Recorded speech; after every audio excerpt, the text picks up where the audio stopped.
বাংলাদেশে মোহাম্মদ ইউনূসের অন্তর্বর্তীকালীন শাসনকালে শাহজাদপুরে রবীন্দ্রনাথ ঠাকুরের পৈতৃক বাড়িতে ঘটে যাওয়া নেক্কারজনক হামলার প্রতিবাদে সরব হয়েছে প্রদেশ বিজেপি।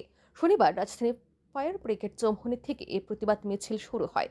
ভারতীয় জনতা পার্টির বিভিন্ন রাজ্য নেতৃত্ব থেকে শুরু করে শত শত কর্মী সমর্থকরা এই প্রতিবাদ মিছিলে সামিল হয়ে এই নেক্কারজনক ঘটনার বিরুদ্ধে আওয়াজ তোলেন। এদিন মিছিলটি আখাউড়া চেকপোস্ট অভিমুখে রওনা দেয়, কিন্তু পরিস্থিতি সামাল দিতে মাঝপথেই মিছিলটি আটকে দেয় পুলিশ। ফলে পুলিশি ব্যারিকেডের সামনে ইউনূস সরকারের বিরুদ্ধে বিক্ষোভ প্রদর্শন করেন মিছিলে অংশগ্রহণকারীরা। এদিন সংবাদ মাধ্যমের মুখোমুখি হয়ে বিধায়ক ভগবান দাস বলেন, বাংলাদেশে মোহাম্মদ ইউনূসের অন্তর্বর্তীকালীন সরকার ওই দেশে অস্থির পরিস্থিতি তৈরি করে রেখেছে। সাম্প্রতিক অন্তর্বর্তীকালীন সরকারের দুষ্কৃতিকারীরা শাহজাদপুরে রবীন্দ্রনাথ ঠাকুরের পৈতৃক বাড়িতে আক্রমণ চালিয়েছে। এটি অত্যন্ত অনুতাপের বিষয়। যিনি বিশ্বকে সুদৃঢ় পথে দেখিয়েছেন, আজ তারই পৈতৃক বাড়িতে হামলা। এই হামলা প্রতিটা বাঙালির আবেগের উপর করা হয়েছে। তাই এই ঘটনা তীব্র নিন্দা জানিয়েছে প্রদেশ বিজেপি।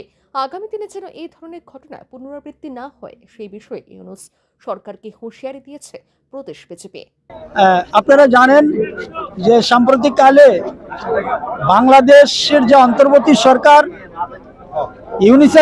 ইউনূসের সরকার প্রতিনিয়ত বাংলাদেশে একতরফাভাবে তাদের যে এই যে হত্যালীলা থেকে শুরু করে ধ্বংসলীলা অনবরত চালিয়ে যাচ্ছে।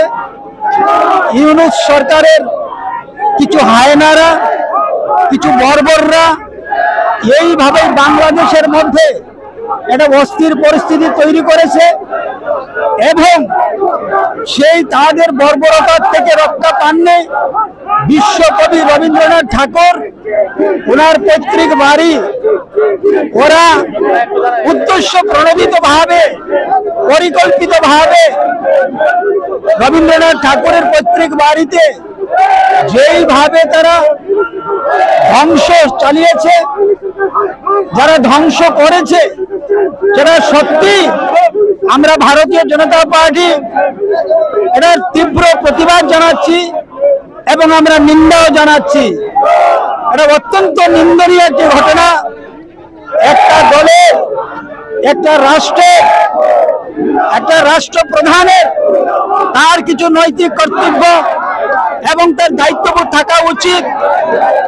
এটা অপদার্থ একটি সরকার এইভাবে বাংলাদেশের যারা সংখ্যালঘু রয়েছে তাদের উপর প্রতিনিয়ত আক্রমণ চালিয়ে যাচ্ছে, লুট হচ্ছে, যা ইচ্ছে তাই করছে। কিন্তু আমরা আজকে প্রতিবাদ জানাচ্ছি ইউনূস সরকারের হায়নারা রবীন্দ্রনাথ ঠাকুরের আবেগের উপরে, রবীন্দ্রনাথ ঠাকুরের প্রতি গোটা দেশবাসীর তথা আমাদের রাজ্যবাসীর যে আবেগ রয়েছে সেই আবেগের উপর আক্রমণ করেছে, আঘাত করেছে। রবীন্দ্রনাথ ঠাকুরের বাড়িতে আঘাত হয়নি, আক্রমণ হয়নি, আক্রমণ হয়েছে গোটা বাঙালি সমাজের উপরে।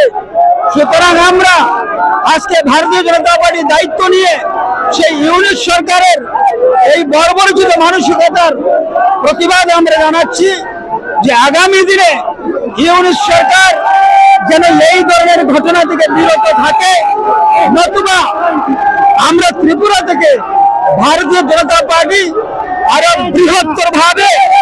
এদিন পশ্চিম জেলার পাশাপাশি রাজ্যের প্রতিটি জেলায় এই প্রতিবাদ মিছিল সংগঠিত করা হয়। Bureau report, RE news.